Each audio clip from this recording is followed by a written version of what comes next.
morning, everybody. Welcome to another episode of Hawk Blogger Mornings. I am Brian Nemhauser. You can find me on Twitter, Instagram, TikTok, Blue Sky, all the places at Hawk Blogger.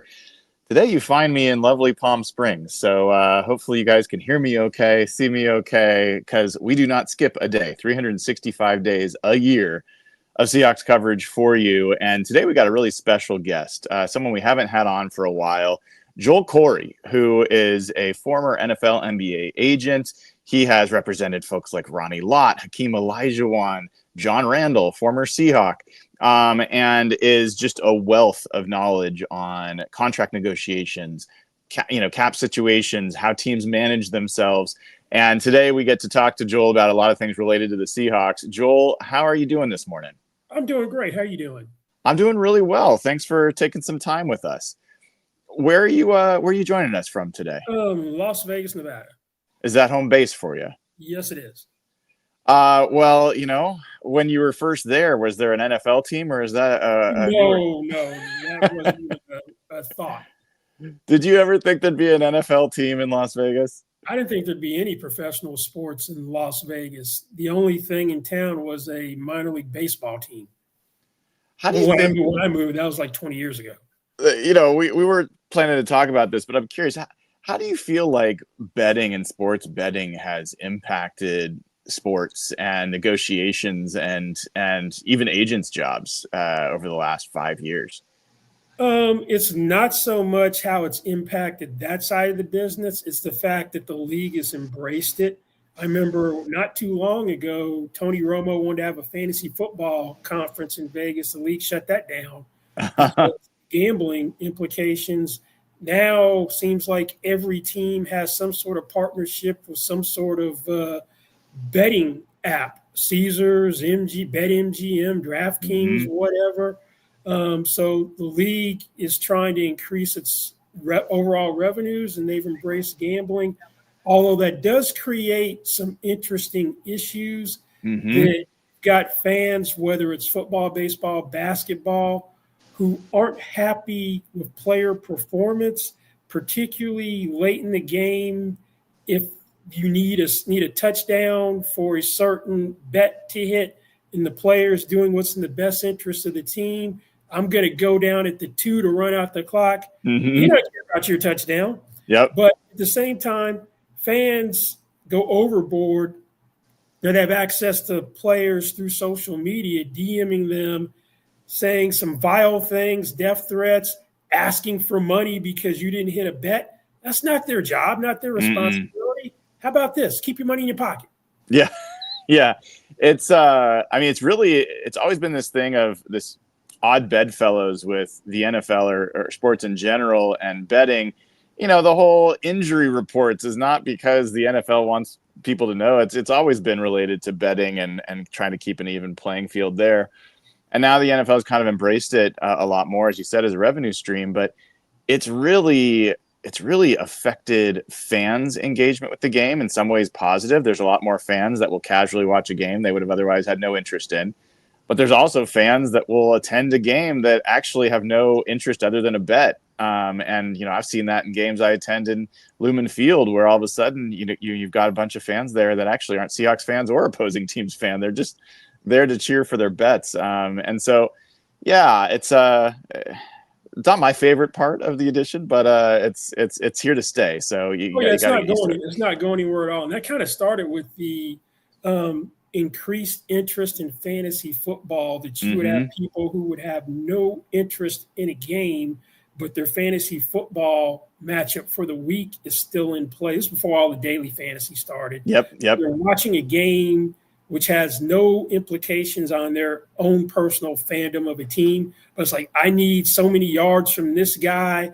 I need so many receptions. I need a touchdown. So they're engaged that way. And NFL just picked up on that. Because I remember there was a time when you couldn't do fantasy football leagues online. Whoever was the commissioner had to manually calculate everything.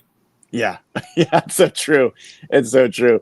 Joel Corry, and a former NFL agent and NBA agent as well, talking to us here on HB Mornings. And Joel, one of the things that's going on with the Seahawks right now is there's been, conversation about, well, Geno Smith and DK Metcalf are in the final year of their contracts. Are they going to be extended? Are they going to be traded? What's going to happen there? And I'm not sure how much you've been keeping abreast of what Mike McDonald's been saying, or other folks. Clint Kubiak, who just got hired as an OC, but they've really embraced Geno Smith and basically said, we want him here, and that's a main draw to coming here for Clint Kubiak. And do you make the assumption, based on what you know, that both Geno Smith and DK Metcalf will be back with the Seahawks? Yeah, well, there were flattering comments about DK Metcalf as well, so I assume both will be back. You're going to have to do something, I would imagine, with both cap numbers. Geno earned $6 million worth of escalators for his roster bonus, which is due on the 5th day of the league year, March 16th, goes from 10 to 16 million. So his cap number is now $44.5 million. He's now making $31 million in cash. So given your cap situation, you still have to shave about $10 to $15 million of cap space, depending upon where the cap is ultimately set, just to be compliant. That one of your places to get it would be having an extension done with Geno Smith by the beginning of the league year.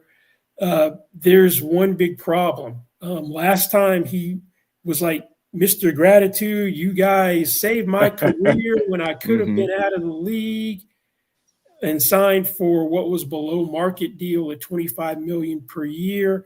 He wanted an extension at the beginning of the regular season. That was put off. The Seahawks like, nah, we're good. We're fine with you playing on your current deal. So I don't think he's going to be looking to do Seattle any favors. Now, here's the problem. If you just look strictly at veteran contracts, not the rookie contracts for starting quarterbacks, because that's a whole different market where your salary is dictated by draft position. Geno Smith was the 3rd lowest paid starting quarterback on a veteran contract in 2024. Now, I'm defining starting quarterback as a guy who took the most snaps at the position for the season. So that means someone like Daniel Jones, even though he got cut, still took more snaps than anybody else for the Giants at quarterback. So I factored him into the equation. Also means Russell Wilson at his league minimum salary gets factored in for the Steelers. Now, the average salary for these 23 starting quarterbacks is just about $45.5 million. And that's for basically a 4-year deal. The median is Kyler Murray, who averages $46.1 million on a 5-year extension for $230.5 million done in 2022. If I'm Geno, I'm looking right around there. And the Cousins deal, which Atlanta now regrets doing, would be kind of a data point for me. That's $180 million, 4 years. There's $100 million in overall guarantees, 90 fully guaranteed at signing. So maybe you get him for 40. I don't think you can get him for the Baker Mayfield 100 over 3 years up to 115 with upside, or there would have been an out after the first year if Baker Mayfield had stunk up the joints, which obviously he didn't. Interesting, Joel. And that makes sense from Geno Smith's perspective. And so before I ask you kind of a counterpoint to that, what I'm hearing you say is you'd expect Geno Smith to be looking for a deal that would be, you think he'd go for a 4-year deal is what you think he'd be asking for? Well, Cousins, but yeah, his age, maybe it's 3. Okay. But the first 2 years have to be fully guaranteed. No out after the first 2. And you think $45 million roughly APY is what he will probably be looking for? Yeah, but to get there, you got to ask for 50. Yeah. Okay. So that's from Geno's camp, and I think that makes sense. Now let's take it from the Seahawks perspective. If the Seahawks have him on a deal, he's going to be entering his age 35 season. If the Seahawks choose to not extend him, the leverage that Geno Smith and his group have is the high cap number. Right. Yeah. You really can't carry him at $44.5 million and you don't get the benefit of the $16 million to convert into signing bonus to lower his cap hit after March 16th. So that's where there's some urgency now. If they think his signability is going to be a problem, then maybe you call Pete Carroll and go, hey, Geno's available. You'll save $13.5 million of cap space. You'll need a quarterback. But I'd imagine Pete would rather have Geno than Russell Wilson. He's got to get a quarterback from someplace. One may drop into his lap at number 6. I'm not sure you really want a quarterback this year at number 6, but they're going to have some veteran quarterback for the Raiders. So maybe that becomes a potential issue. What if the Seahawks said, well, we're going to actually clear cap space in other ways. We will, drop a Draymond Jones. Maybe we do something with DK Metcalf's deal ahead of the we're going to drop Tyler Lockett, and get to a point where they can make the case, at least to Geno's group, we're not going to move you, and we're not going to extend you at that number. Is that a realistic game of chicken for them to play?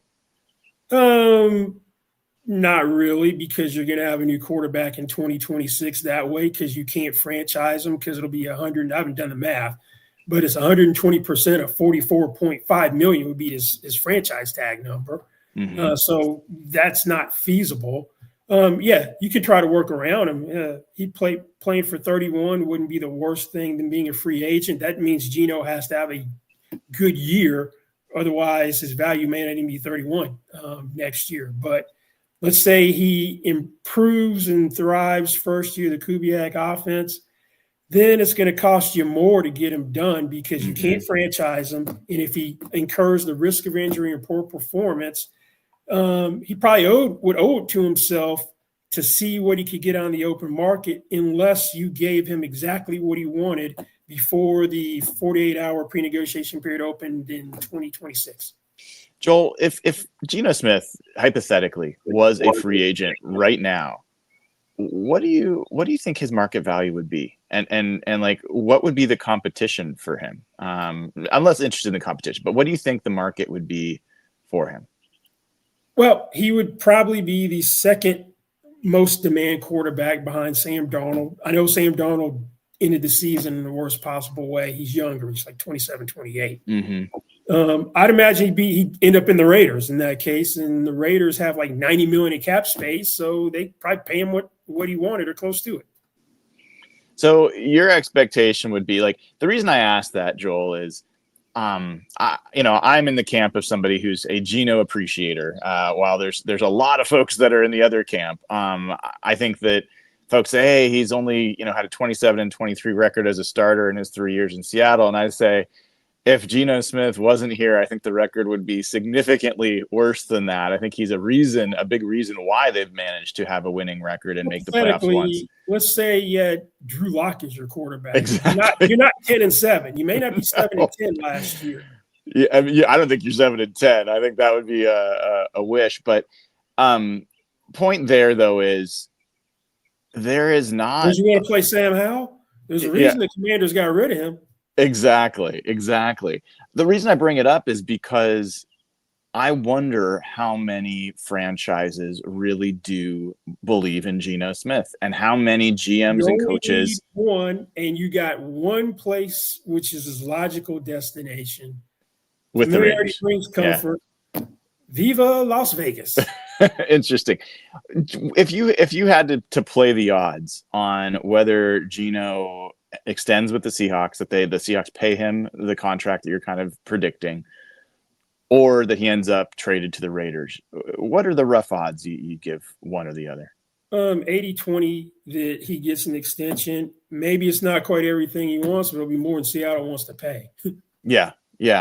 So, you think that he'll probably want to settle at 45. Do you think that it's possible it could be between 40 and 45? Is that depending upon structure? Maybe you have some upside. You had the escalators, which were hard to hit in this contract. He basically had to duplicate what he did in 2022. So maybe you have more achievable escalators, and some of them are more based on playoffs and stuff like that. But Yeah, it may not get 45 is really probably what he would want, but maybe right structure 40 between 40 and 45. Yeah, interesting.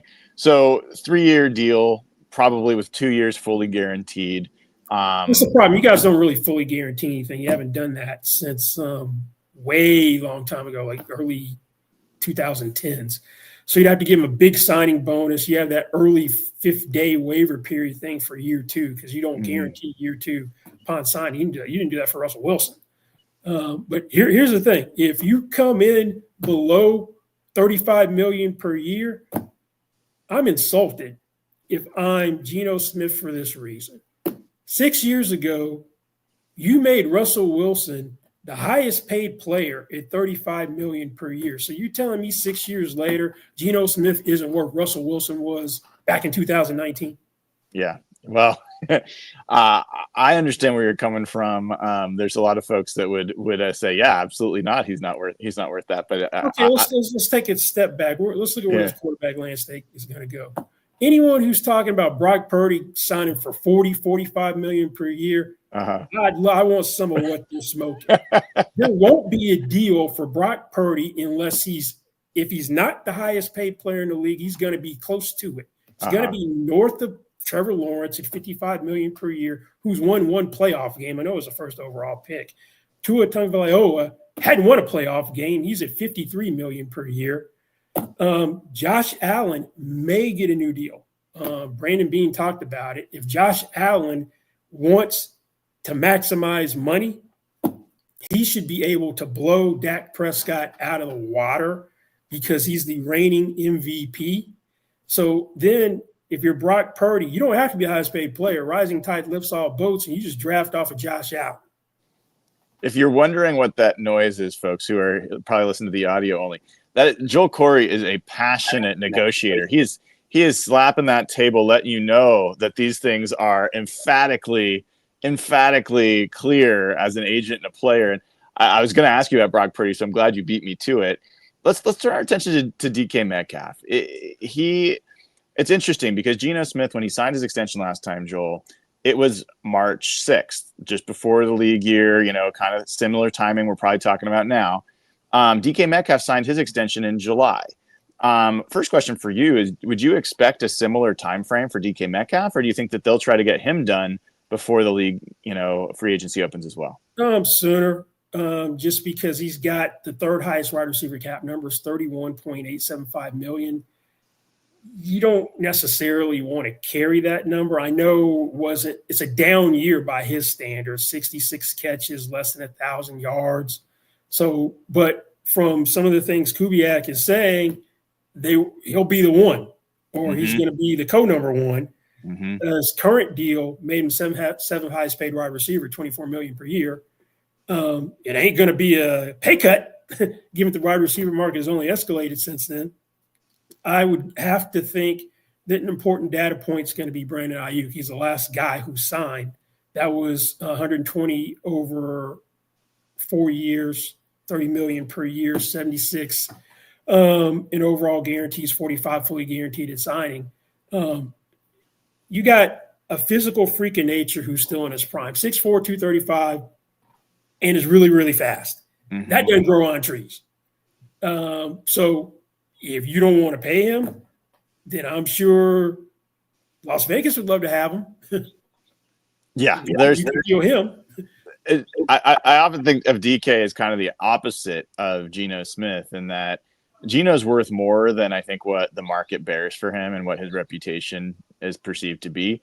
DK Metcalf is somewhat underperformed his immense physical abilities, but I think because he's got one in a lifetime kind of physical skills, his value is always going to be high, and there's always going to be a market for him. So well, before the injury, I think he had 300-yard games in the first 4, then wasn't the same guy when he came back.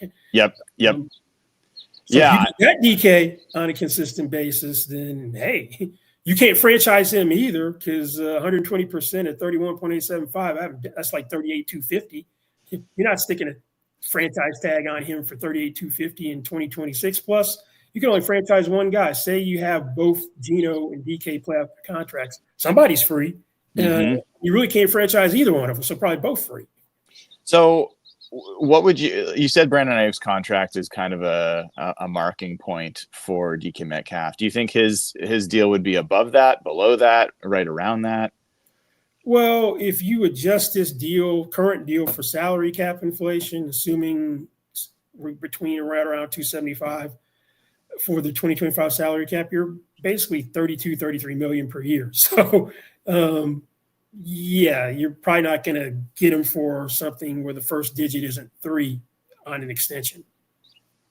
And do you expect that to be a 3-year, 4-year? What would be your best guess? Well, he did a 3 this time, so you probably want to do another 3. He did the 3 to try to get another bite of the apple, which he's doing. Or if he plays it out, he'll still be under 30. And with those physical traits, as long as he doesn't fall off a cliff this year, he'd have a whole lot of suitors. I'm curious to see where T. Higgins takes things, whether he's in Cincinnati, gives a hometown discount as a number 2 receiver, whether he gets franchised again for $26.2 million, or he goes out and just it's a cash grab and he'll end up probably more than Ayuk someplace, maybe the Commanders. What do you think? I don't know if you have a feel for this, Joel, but if the Seahawks said, you know what, DK Metcalf, we love you, but we just can't imagine spending north of $30 million on a receiver right now. We're going to move you. What do you think he would potentially get in a trade? Some people are saying, given the down receiver market in free agency and the down wide receiver market in a class in the draft, that maybe he nets a first, maybe more than a first in a trade. What's your thought there? That wouldn't surprise me if Marquise Brown can go for a first. DK Metcalf should be able to go for a first. If you're talking Seattle, definitely wouldn't be their first. I mean, the Raiders definitely wouldn't be their first because that's a 6 overall pick, so it'd be their second, which would be 37th. But somewhere between Hollywood Brown and A.J. Brown, I think he was a first and a third. Yep. So somewhere between there. Were probably what Seattle could reasonably expect. Not all firsts are created equal. So if you're talking a late first and something, you're not going to get early first or a mid first. It'd probably have to be a late first. Something like, let's say the Commanders. That's what, 29th? Well, so Joel, when we look at the rest of what's going on with the Seahawks cap, we're talking to Joel Corry, former agent, NFL, NBA, just an amazing wealth of knowledge on this stuff. Tyler Lockett seems like a guy who's likely to either be, asked to take a significant pay cut or, just be cut outright. Draymond Jones, I'm curious your thoughts on Draymond Jones, Uchenna Nwosu, those two guys in particular. Do you think that they will do anything with those guys? Yeah, Uchenna, they moved the guarantee date. He had $6 million that was going to be guaranteed on the 5th day of the waiver period, which was Valentine's Day. They moved that back, I think, to the last day of the league year, March 12th. So they're anticipating trying to get something done. He might get cut if they can't. If I'm him, since I've played, 12 games in 2 years because of multiple injuries, I think he played like 17% and had 1 sack. So you try to be made whole where you take a substantial pay cut and have the rest in not like to be earned incentives based on playtime, sacks. An interesting comp to me would be the perpetually injured Marcus Davenport. He signed a 1-year deal to go to Detroit for $6.5 million per year. So that's more or less cutting his base salary a little more than half because it's $14.48 million. Now getting to Lockett took a $4 million pay cut last year. It was 17 to 13. He was a third receiver. 49 catches, 600 yards is not going to warrant $17 million salary this year. So you could free up almost $14 million of cap space this year. He's got a cap hit of $895 million, which is 4th in terms of wide receivers. So you either can free up $17 million in cap space, or if he wants to stick around, takes a massive pay cut. There's a guy his same age, Robert Woods, who was the 3 for Houston last season, signed the year before as a 2-year deal, a little over 7.5 a year. Made 6.5 last year, so you're talking that range probably to keep Lockett. But maybe you just say, you know what, it's been nice for you being here all this time. We'll give you the Bobby Wagner treatment and show you the door. Mm-hmm. Mm-hmm. Well, so a lot of interesting things coming up for the Seahawks. One of the teams that we're kind of keeping an eye on because Clint Kubiak and a lot of the Saints staff, offensive staff, is coming over to Seattle is the New Orleans Saints. And Joel, that is a bizarre cap situation. They're, I think, $54 million over the cap. And if you look at their top cap numbers, almost every single player, if they were to cut them or trade them, would actually have a negative. It would cost them more cap space. So what is going on? I guess I'm going to have questions on the Saints, and I'm going to have questions on the world champion Eagles, two teams that seem to have a different perspective on how to manage contracts in the cap. So what's going on with the Saints, and how do they get under the cap? Saints will be Satan. Which means I expect them to kick the can down the road and restructure every contract known to mankind, although it is an aging roster. If they were able to shave off $100 million in cap commitments in 2021 when we had the cap go down because of the pandemic, this is a walk in the park for them. I think Derek Carr will be there. If they were to release him, it would have to be a post-1 designation, which does nothing for them in the short run in terms of cap space.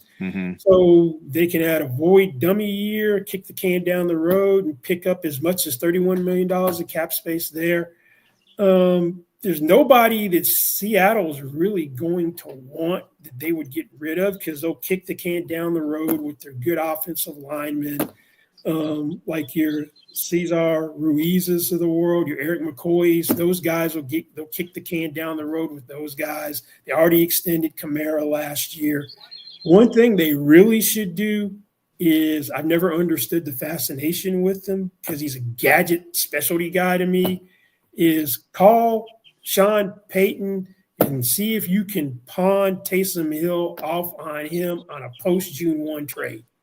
I've never understood the fascination with that guy. Well, for the money he makes. For the money he makes as a 35-year-old player as well. He is a name that came up when I asked Clint Kubiak at his press conference about their ability in short yardage. He was the first name Clint Kubiak mentioned. So it wouldn't surprise me if there is a little interest in Seattle. It's a $10 million a year contract. So Joel Corry as a GM would not make that move to add. Oh, I'm trying to pawn him. Hey, I'm pawning him off on Seattle. I'm pawning him off on Sean Payton. If both of you guys want him, that's a higher draft pick for me if I'm the Saints. So talk to us for a second about the Eagles, because the Eagles are a team everyone's like, oh man, they've got all these cap situations as well. My understanding is the Eagles are similar in that they're just going to use void years and they kind of keep pushing things forward. Is that right? Yeah, they use the option bonus concept. So option bonuses are prorated like signing bonus in the year exercise, except what they do is they have multiple option bonuses where sometimes you're exercising a void dummy year. So you have, if it's the wrong guy you do this with, then you have massive proration. Explain that for a second. Yeah, because every time you have an option bonus, you're more or less going to reduce the base salary to close to minimum or minimum. So the bulk of your salary gets prorated. So that's the Cleveland problem with Myles Garrett. They decided to get cute and stick a bunch of void dummy years with multiple option bonuses, anticipating they would eventually extend him. But now he wants out. So if they trade him to get 2025 draft capital, they have $36 million in dead money. It could, and if they don't do it before the third day of the year, be $41 million when he's got an almost $18 million cap hit. So that's the problem when you pick the wrong guy. They've picked so far the right guys. Like Jalen Hurts has like 5 different option bonuses in his contract. Jordan Mailata's got multiple ones. Saquon's got multiple ones. Landon Dickinson has multiple ones. So the guys who can actually play, they haven't made mistakes. That's why the cap numbers are so low. So when Joe Burrow's talking about what the Eagles do, yeah, that works if you do it with the right players. But if you have these guys all of a sudden not perform, you're going to end up like the Saints. Now, they have interesting free agents. Zach Bond came out of nowhere. Mm-hmm. Nobody saw that coming. Defensive player of the year candidate, off-ball linebacker. This has made the transition from edge rusher, special teams guy to inside linebacker. This is his one chance for a big payday. The Eagles avoid paying off-ball linebackers like the plague. Mm-hmm. Zero White go, TJ Edwards go, Alex Singleton go. Obviously, they weren't playing at the same level as Zach Bond. They don't pay that position. They do have an interesting dilemma because Nakobe Dean, I don't know when he's going to come back from the ruptured patella tendon. That certainly probably won't be before the middle of the season, probably later in the year, if at all. So that gives them a little more leverage there. If I'm Bond, I'm going, you know what? Tremaine Edmonds has never had the type of year I had. When he was a free agent in 2023, he got $18 million per year. So I want north of that. Now, most teams don't value off-ball linebackers like that. Last year, the highest paid guy was Patrick Queen, $41 million over 3 years, averages basically $13,670 a year. I think he prices himself out of Philadelphia. They've kind of drafted for defensive line depth. So you've got Milton Williams and Josh Sweat, who took a pay cut last year to stay. Mm-hmm. Both those guys could be 20+ million per year. And if I'm Josh Sweat, you had me take a pay cut and you pay Bryce Huff basically $17 million per year, and he was inactive for the Super Bowl and did absolutely nothing this year. Don't come to me for anything less than Bryce Huff money if you want any chance of trying to sign me at all. Williams will be a little bit of a projection because he's been part of a defensive line rotation where he's never played more than 50% in a season. But I would say Draymond Jones should be his floor, roughly $17 million, more than 20. Joel, I realize we're running a little bit past, so I have one more question for you. But on the Bryce Huff thing, I feel like if he's not ending up with Robert Saleh in San Francisco, I don't know. I can't think of a better fit of a team that needs another edge rusher and a guy that's gotten a lot out of him. But you mentioned Ernest Jones, or you mentioned the off-ball linebacker. Ernest Jones is a free agent for the Seahawks. They traded a 4th-round pick to pick him up. Everybody's seeing him. He wants to be back in Seattle. Seattle wants to bring him back. Do you think that he is going to go for under $10 million given this inside linebacker market? Probably not. Last year, I said Patrick Queen was the highest paid guy. You had Azeez Al-Shaair go for $11.3 million per year. If I'm him, if you guys are coming under that, I'm like, you were willing to pay 2 guys you got rid of before the season was over, basically $11.25 million for 1 year, meaning Jerome Baker and Tyrell Dotson. So the defense improved dramatically since I got here.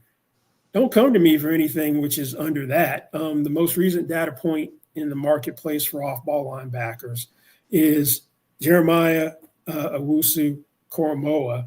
The Browns, I think, right before the start of training camp or during the preseason, 3 years, $37.5 million per year, $37.5 million total, $12.5 million per year, 25 fully guaranteed at signing, 25 total guarantees, 20 million fully guaranteed at signing. Deal maxes out at $39 million over the 3 years. So you got to factor all that in the equation. 2 years ago, Bobby Okereke signed for $10 million per year as a free agent to go to the New York Giants.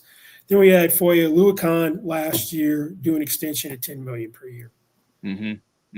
All makes sense. Joel, before I let you go, anything that's got your attention across the NFL contract-wise, things that you're watching or you think are interesting? Yeah, this whole Micah Parsons diarrhea of the mouth stuff. I would need a big jar of Tylenol because every time he opens his mouth, he undercuts his agent.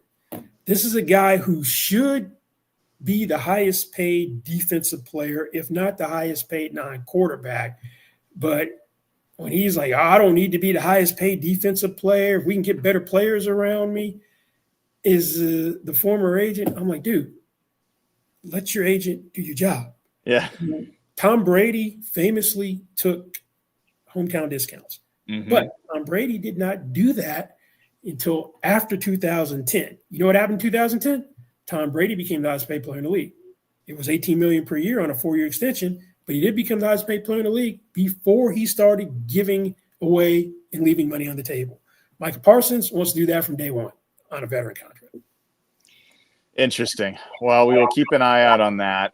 Joel, thank you so much for taking time out of your day. We'll love to have you back on, and hope you have a wonderful rest of your day. Will do. Thanks for having me. All right. That's Joel Corry. Make sure you follow him on Twitter and other places. Absolutely the best in the biz, and someone who I look to for guidance on all this stuff, because Seahawks are in a very delicate situation this offseason. They've got a lot of key decisions to make, and they're not all exactly straightforward. But if you heard Joel there, assuming that what we believe to be true is going to be true, they'll bring back Geno Smith. They'll bring back DK Metcalf. Both will likely get extensions. And, you've got Geno Smith, who I think the Seahawks probably peg his value at around $35 million a year. You got Geno Smith, who's going to be thinking it's around $45 million a year. It wouldn't surprise me if they end up somewhere in the middle there. And a lot of Seahawks fans are going to blanch when they hear $40 plus million a year contract. What they won't realize is that the Seahawks are going to gain 15, 20 million in cap space for doing that. And there's not a lot of the opportunity cost of what else they would be able to do if Geno wasn't their quarterback. I think people haven't really stared that in the face either. DK Metcalf, honestly, I don't believe has earned a contract north of 30 million, but I think that's where the market is. And I think people should prepare for that number because, as I said, I think he's the opposite of Geno Smith. He's someone who, if he was on the open market, guarantee you he would get north of $30 million because, look, Eric DaCosta, when he was interviewed recently by Todd McShay, one of the things he admitted is, we look for speed, we look for these things. One of the things we've never found is a big body X receiver. Those guys don't grow on trees. The exact same phrase Joel said. DK Metcalf's a guy that most teams in the league have never found in their entire tenure as a GM. So to think that John Schneider, Mike McDonald, Clint Kubiak are going to say, we can let this guy go. We'll find somebody else. It's just not realistic. I think he's going to be a Seahawk. He's going to sign for, a reasonable deal for what his market value is. And then I think you're going to see some other things happen around. I mean, Draymond Jones, what happens with his contract, whether he's still on the team. You heard from Joel, he'd expect Uchenna Nwosu. The fact that they moved that date in his contract out probably indicates they're trying to rework something there. Tyler Lockett, I lean a little bit towards, I think they're going to try to find a number that he can play at and stay at, but it's going to have to be significantly less than what he's making now. And he may choose to say, I'll take my business elsewhere. So I think there's a lot of things that are going to happen over the next 2 to 3 weeks for the Seahawks. And keep in mind, at the NFL Combine next week, that is where a lot of these kind of pre-tampering conversations go on between agents, GMs, coaches, and people kind of figure out what the value is and what they can get or what they can't get. And so I think you'll have a much better feel. I think a lot of these things will happen the week after the Combine once they have all this information in hand. So if you haven't already, give the show a like and click subscribe. Please do. Greatly appreciate it. I'm probably going to be doing shorter shows this week while I'm down here vacationing with my family. So appreciate all the support you can give over at patreon.com/hawkblogger or as a channel member here, a YouTube channel member. Always appreciate that. And otherwise, give the show a like, click subscribe, and tune in. Leave comments and join in the chat. All those are things you can do to help grow the channel. Have a great rest of your Monday. And was it President's Day today? Hopefully you're getting some time off. I'm Brian Nemhauser. This has been episode 328 of Hawk Blogger Mornings. Take care, y'all.